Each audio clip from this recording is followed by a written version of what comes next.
Okay, in this video we're going to talk about empowerment and advocacy for survivors. So first, empowerment. What is it? Empowerment affords a person who's been abused or who have been battered the opportunity to see themselves as a strong survivor who can participate actively in securing a life free from violence. What makes it possible for abusers to entrap their victims is not greater physical strength, but the social strength they derive when unequal power relationships are reinforced rather than countered. What that means is, in society, so many times in our entertainment, in movies, television, music, the stereotype that men, in this case that I'm talking about, are supposed to be domineering and overpower women is a lot of times reinforced. And so what we want to do is equalize the balance of power between advocate and survivor so that they know that they are able to make these good decisions on their own, be able to move forward and heal from what they've been through.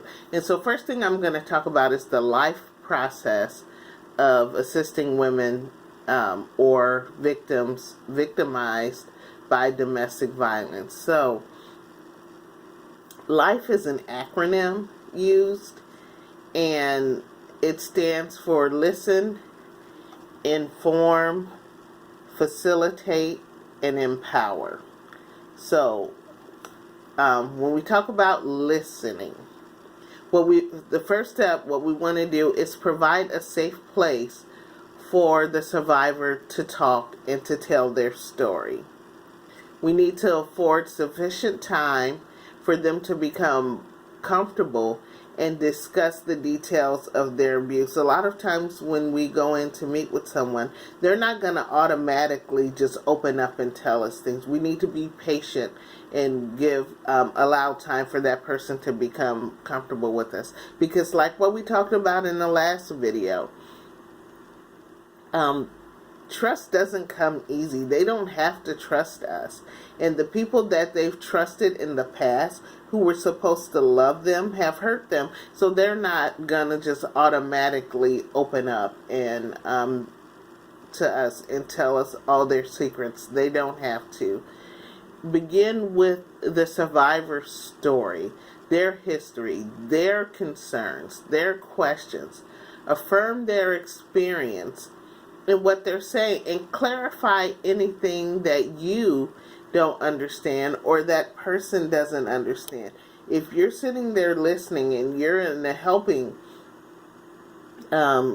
situation and you don't even understand what it is that they're telling you, it's good. You don't want to interrupt, but when you get a chance in the listening process, which we'll talk about, then you will want to clarify any misunderstanding.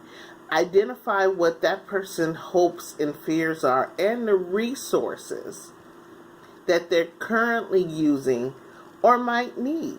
A lot of times when people come to us, they already know about certain resources, and so we don't want to waste their time by going over resources that they already know. So you want to take time to sit and listen and talk about what resources that they're currently using or they might need, and help that person create a personalized safety plan. Safety, safety, safety. With every person we meet with, we should be putting together a safety plan in order to help them move forward. The next step in the life process is to inform them. Tell them about available resources. Tell them everything that you know that they might need. The thing that frustrates me the most is people who make you ask the right questions to get the right answers. What you want to do is inform them of what you know or what you know may be available to them. Don't make them pull it out of you.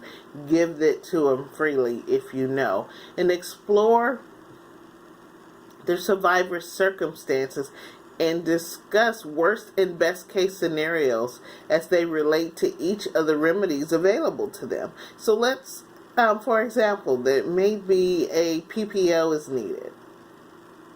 And so our suggestion is that they may want to go and get a PPO. Well, we also need to discuss what could happen as a result of getting the PPO. Could the violence escalate?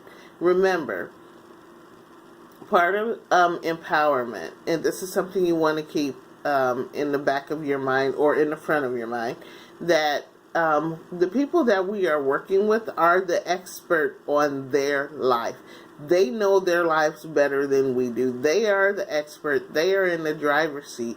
And so even though we may think a PPO is important for them, a personal protection order, we need to discuss if your abuser is served with this PPO. Will that escalate the violence, or will that make the person back off? They need to know that. They also need to know that anything they put into the PPO is then shared with the person who is being served the PPO. We had a client who wrote out pages upon pages of things that her abuser had done, but when it was time to serve the PPO, she was mortified because she was like, I didn't know that he was also going to get a copy of this, and this could escalate the violence. So we need to make sure we are communicating those things and going over those best and worst case scenarios with the survivor as we're working with them. The next step is facilitate. Help the victim or the survivor critically assess their chosen course of action. We talked about that, including their safety plan, and to understand the likely consequences of each action. Schedule specific times and dates for contact and follow-up. We don't want to say, well, I'm here to help you whenever you need me. Just call me if you need me, and leave it like that. No, let's set up the next time that you think we should meet. Let's set up the next time when we can get together. So if you are comfortable, so that we can help you continue to move forward and explore all contingency plans. The last step is empower and assist the survivor. Support the survivor so that they can advocate for themselves, therefore taking control of their life and making it safer for them and their children. So that's the life process. So again, let's talk about empowerment. Empowerment is the core of advocacy. In the empowerment model, a survivor seeking help is assumed to be basically a healthy person who needs understanding, concrete information, support, and resources to make changes. You should consciously reinforce the expectation that the survivor who has been battered can and will take charge of their life. And so in your training manual, there is an empowerment wheel or advocacy wheel. And so at the core, just like with the power and control wheel, is advocacy. That is what is driving all of our services and what we do. And so the things that support that makes it stronger, is respect confidentiality. All discussions must occur in private without other family members being present. This is essential in building trust and ensuring safety. Believe and validate that person's experience. Listen to them. Believe them. Acknowledge their feelings and let them know that they are not alone. Many times they have experienced extreme isolation. So letting them know that they're not alone is critical. Acknowledge injustices. The violence perpetrated against that person is not their fault, and no one deserves to be abused. Respect the survivor's autonomy. Respect their right to make decisions in their own life when they're ready. Remember, once again, the victim is the expert on their life. Help them safety plan for the future. What have they tried in the past to keep themselves safe?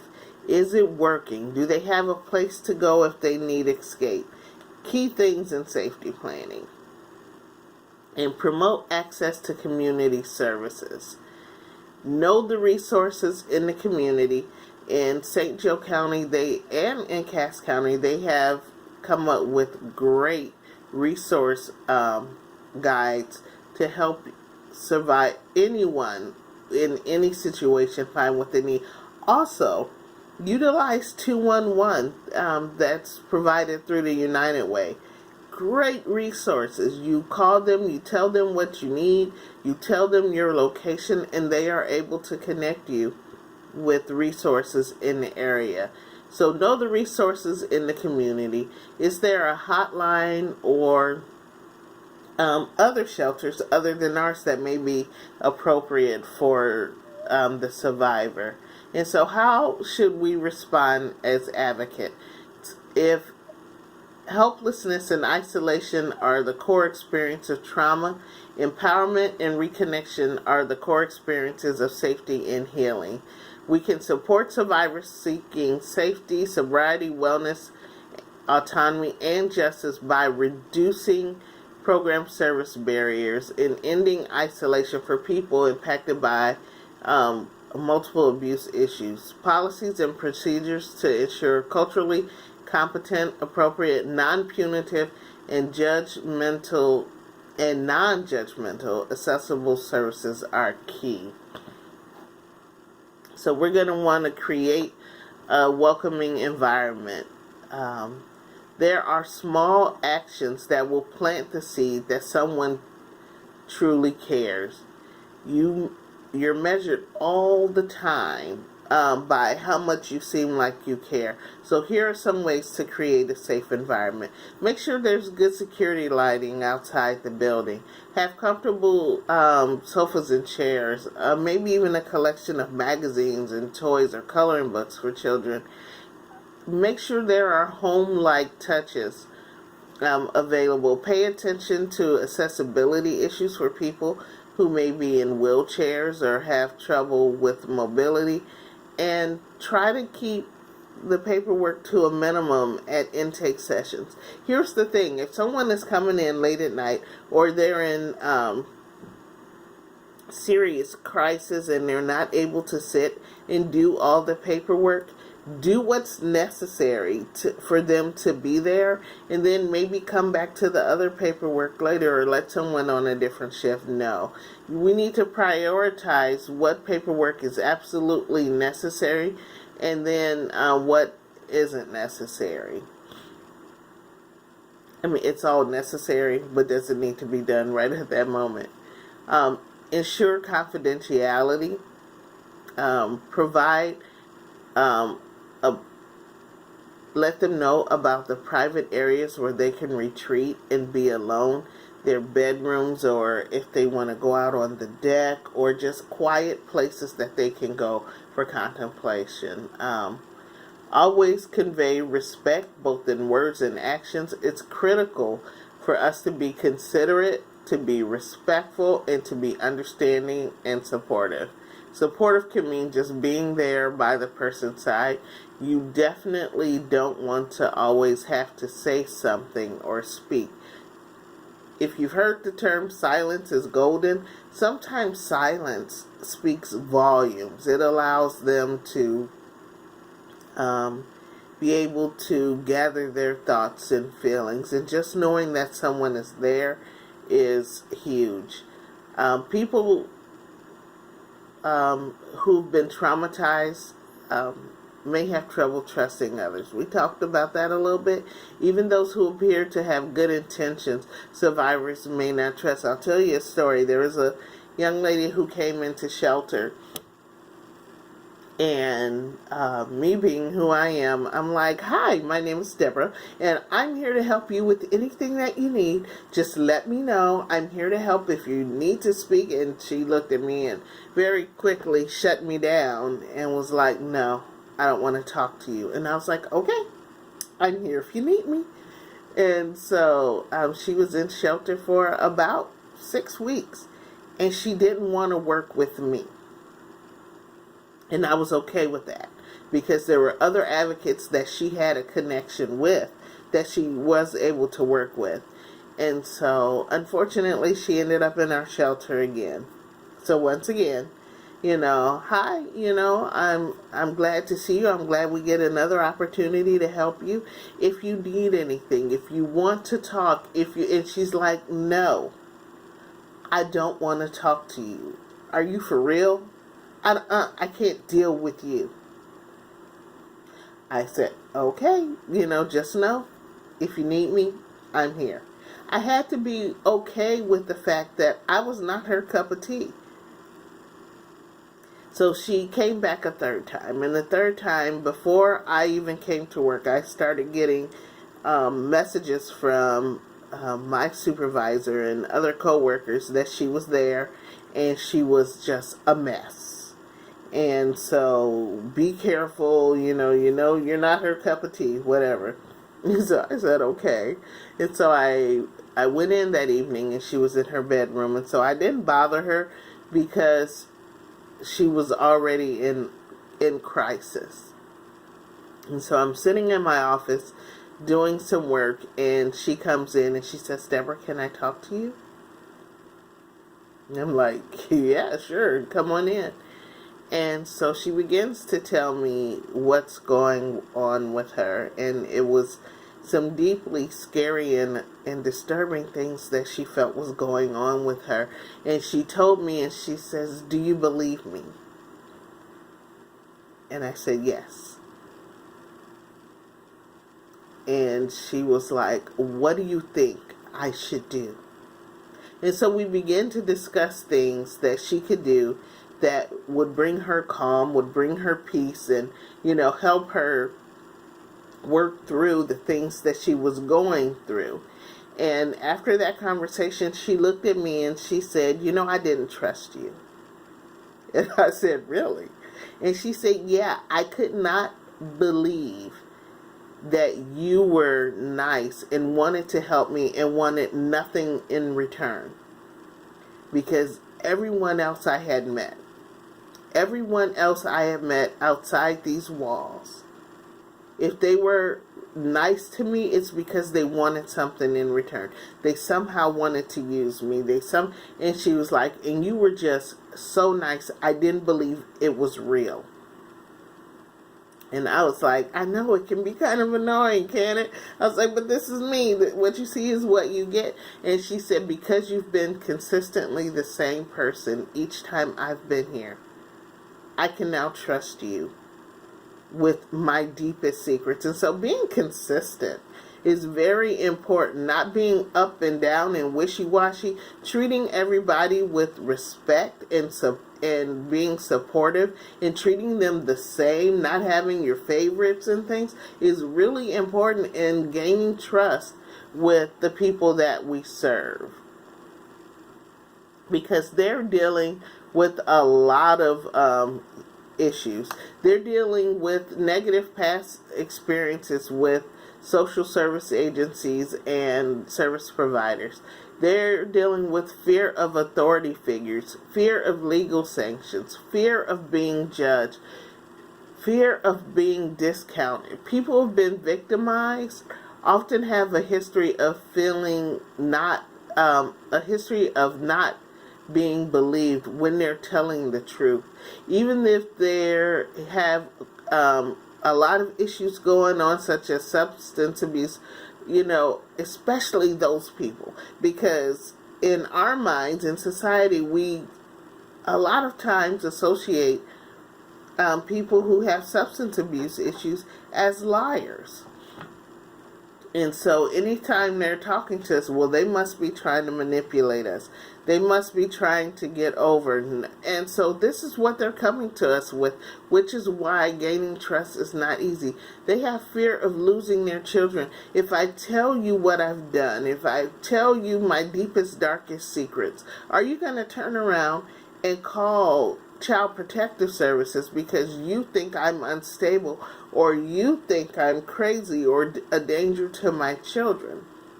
Be honest about what's confidential and not confidential. Remind them when you sit down and talk with them that there are 3 exceptions to our confidentiality. If they're a harm to themselves, if they're suicidal, we have to report that. If they're a credible threat to someone else, and any ongoing child abuse. Anything outside of that, we keep in confidence. We only share that on an as-needed basis with the people that we work with. Fear of being denied services. What if they were the person in the situation that this last time they lashed out at their abuser? If they admit that to us, that they have actually at times lashed out at their abuser, are we going to say, well, you can no longer use our services because you are an abuser?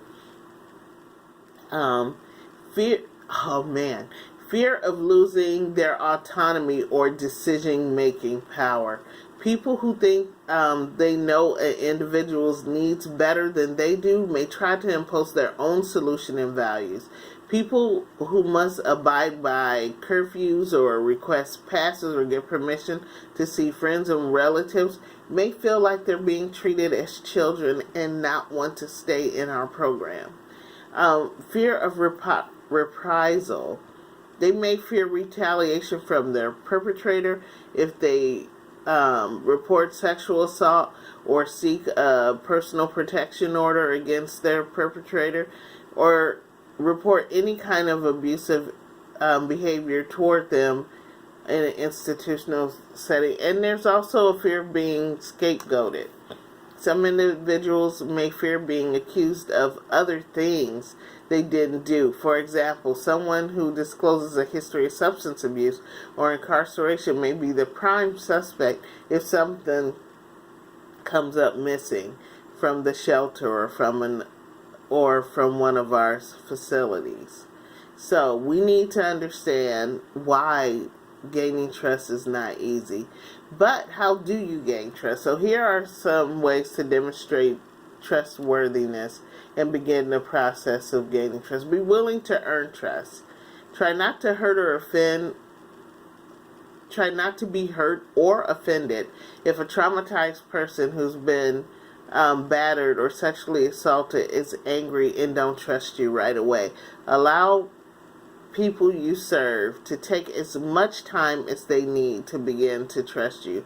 Understand that this is a lack of trust has more to do with their life experience and than who you are in the role you play in their life. So don't take it personally. Recognize all people need to earn trust, and advocates, counselors, and authority figures are no exception. They don't need to trust us just because of the role we play. Trust isn't automatic just because we're in a helping position. Encourage individuals to participate in developing their safety plan and their action plans. We don't need to tell them what they need. They need to be an active participant in this. It helps give them a sense of control over their life. Explain what you're doing up front and why. Don't surprise them with anything. Consistency is very important. Understand that confidentiality is paramount to gaining trust. Explain the limits of your confidentiality. Remember, 3 exceptions to our confidentiality. Walk the talk. If we have a different set of standards for ourselves than we have for the people that we serve, we convey the message that we are superior to them. And so the behavior that we expect them to have needs to be the behavior that we are showing them. and believe people who tell you about their traumatic experiences. Even if it sounds fishy to you, it's not about you and it's not for you to investigate. Be willing to believe them and be willing to acknowledge when you don't have all the answers. Okay?